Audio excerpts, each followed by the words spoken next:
বেশি অনেক ধরনের জম্বি মুভির গল্প দেখেছি, কিন্তু আজকের এই মুভির গল্পটি অনেক বেশি ইন্টারেস্টিং।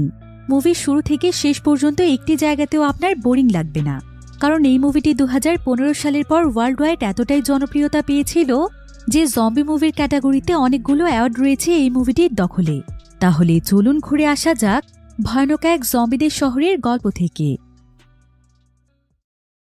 তো গল্পটি শুরু হয় জাপানের একটি শহরে, যেখানে আমরা একটি কমিক কোম্পানিকে দেখতে পাই।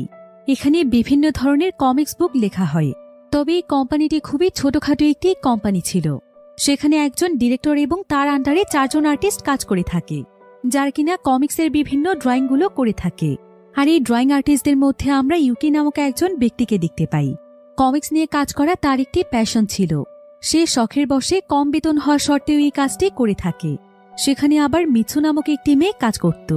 তো একদিন যখন তারা সবাই কাজ